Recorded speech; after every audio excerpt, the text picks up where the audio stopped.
যদি দক্ষ অভিজ্ঞ এবং যোগ্যতা সম্পন্ন শিক্ষক পায়, তাহলে যোগ্যতা সম্পন্ন নাগরিক জাতি পাবে।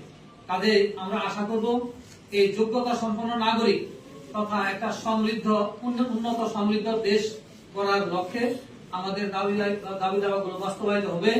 সদাশয় সরকার আমাদের এই বিষয়ে মনোযোগ দিবেন এবং কার্যকরী পদক্ষেপ নেবেন।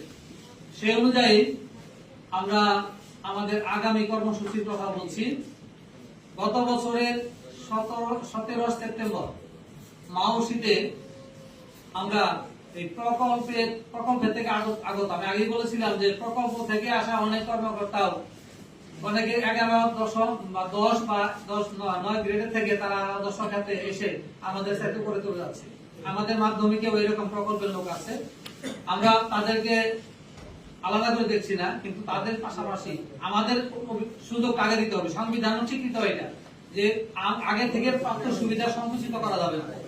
দেখা যাচ্ছে আমাদের ভাগ এমনিতেই নাই, 25-এ এক প্রমোশন, সেখান থেকে অন্যরা ভাগ নিয়ে নিচ্ছে।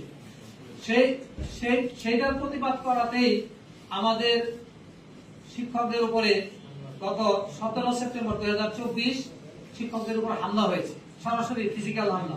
সেখানে আমিও ছিলাম, আমরা আমাদের নবীন সহকর্মীরা বিশেষ করে ছিল। কিন্তু সেই ক্ষেত্রে আমরা বলবো আমাদের ঊর্ধ্বতন কর্তৃপক্ষ সেই ব্যাপারে কোনো ব্যবস্থা নেয়নি, যদিও নেওয়ার কথা ছিল। তো যেহেতু 1 বছর হয়ে গেল, 1 বছর পূর্তিতে আমরা সেই দিন কালো ব্যাজ ধারণ করব, ব্যানার প্রদর্শন করব সারা দেশে একযোগে। 18 থেকে 24 সেপ্টেম্বর সারা দেশে সকল সরকারি মাধ্যমিক বিদ্যালয়ে পদ সোপান সংক্রান্ত আলোচনা সভা এবং মত বিনিময় করবো। আমরা মতামত গ্রহণ করবো শিক্ষকদের এবং সর্বস্তরের জনগণের সঙ্গে আমরা মত বিনিময় করব। আগামী 21 কর্মদিবসের মধ্যে আমরা চাই মাননীয় শিক্ষা উপদেষ্টা ও মাননীয় প্রধান উপদেষ্টা মহোদয়ের সাথে যেন সাক্ষাতের ব্যবস্থা হয়। আপনাদের মাধ্যমে আমরা এই তথ্যটা উপস্থাপন করছি। আমরা যেহেতু জাতি গড়ার কারিগর, বলা হয় education is the backbone of a nation, কিন্তু সেই ব্যাকবোনটাকে শুধু দাঁড়ায় থাকতে দেওয়া হচ্ছে না। আমরা মনে হয় সবচেয়ে নিগৃহীত।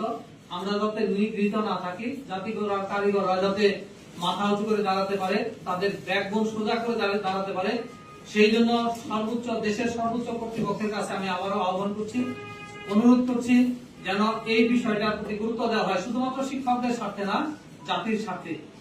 আর এরপরেও যদি আমরা কোনো প্রতিকার না পাই, তাহলে আমরা ঢাকায় সারা দেশের শিক্ষকদের নিয়ে মহাসমাবেশের আয়োজন করব। মহাসমাবেশে